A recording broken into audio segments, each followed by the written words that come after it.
আমার স্বজনের জীবনের বিনিময়ে কিংবা তাদের সম্পত্তির বিনিময়ে দেশে একটা পরিবর্তন এসেছে। দুঃখের বিষয় হচ্ছে কোনোটারই কোনো লক্ষণ এখন পর্যন্ত 1 বছরে আমরা পাইনি। সরাসরি যারা হত্যা করেছে কিংবা যারা হত্যার নির্দেশ দিয়েছে গত সরকারের নেতৃবৃন্দ, তাদের বেশিরভাগই এই সরকার ক্ষমতায় আসার পরেও তাদের বেশিরভাগই এই দেশ থেকে পালিয়েছে। কিভাবে পালিয়েছে সেটাও আমাদের একটা প্রশ্ন। একটা দিক হচ্ছে তাদের যথাযথ সম্মান, তাদের সম্মান পেতে হবে। সরকারের দায়িত্ব হচ্ছে সর্বোচ্চ সম্মান দিয়ে তাদের সঙ্গে যোগাযোগ রক্ষা করা। এটা রাষ্ট্রের দায়িত্ব ছিল, সরকারের দায়িত্ব ছিল, সেটা তারা যথাযথভাবে করতে পারে না। সরকারের দায়িত্ব ছিল আহত যারা খুঁজে খুঁজে তাদের বের করে তাদের চিকিৎসা করা, কিন্তু আমরা দেখতে পাচ্ছি যারা আহত হচ্ছে তাদেরই খুঁজতে হচ্ছে, দেনদারবার করতে হচ্ছে, কাগজপত্র দিতে হচ্ছে, প্রমাণ আদি হাজির করতে হচ্ছে। একবার এক হাসপাতাল, আরেকবার এক হাসপাতাল, এমনকি ডাক্তারের কাছে গিয়ে কেউ এমন বিদেশে পাঠানো হয়েছে তারপরে খোঁজ খবর নেই, সেগুলো আমরা শুনেছি। শহীদ এবং আহত যারা হয়েছেন তাদের শহীদ যারা হয়েছেন তারা তার জীবন ফেরত পাবেন না। যারা আহত হয়েছেন অনেকের পা গেছে, অনেকের হাত গেছে, অনেকের চোখ গেছে, অনেকের সারা শরীর ক্ষত বিক্ষত, সেই অক্ষত শরীরও ফেরত পাওয়া যাবে না। তাহলে তাদের সান্ত্বনাটা কোথায়?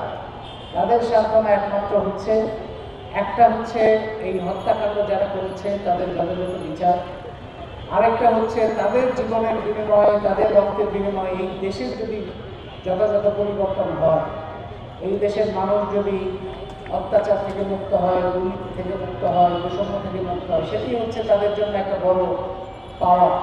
একটা সান্ত্বনা তারা দিতে পারবেন যে হ্যাঁ, আমার সন্তানের জীবনের বিনিময়ে, আমার ভাইয়ের জীবনের বিনিময়ে, আমার স্বজনের জীবনের বিনিময়ে কিংবা তাদের সম্পত্তির বিনিময়ে দেশে একটা পরিবর্তন এসেছে। দুঃখের বিষয় হচ্ছে কোনোটারই কোনো লক্ষণ এখন পর্যন্ত 1 বছরে আমরা পাইনি।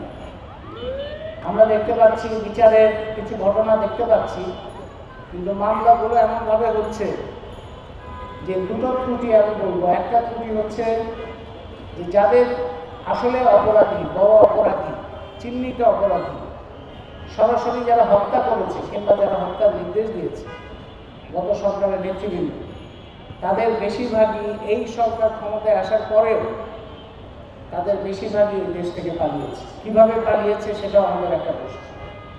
এটা হচ্ছে বিচার প্রক্রিয়ার একটা বড় সমস্যা। দ্বিতীয় বড় সমস্যা হচ্ছে মামলা যেগুলো করা হয়েছে সে মামলাগুলো খুব শিথিল, এবং হত্যা মামলা এত সংখ্যক মানুষকে আসামি করা হয়েছে এবং পাইকারি যেভাবে মামলা করা হয়েছে, এই হত্যাকাণ্ডের সাথে কোনো সম্পর্ক নেই এরকম লোকজনেরও নাম সেখানে যোগ করা হয়েছে। অজ্ঞাতনামা বলে যোগ করে তাদের যেভাবে মামলাগুলো সাজানো হয়েছে তাতে তার গ্রহণযোগ্যতাই নষ্ট হচ্ছে। আসল অপরাধীরা তাতে বেশ ছাড়া পাচ্ছে। RICL TMX, যুগের পর যুগ স্থাপনা থাকে মজবুত।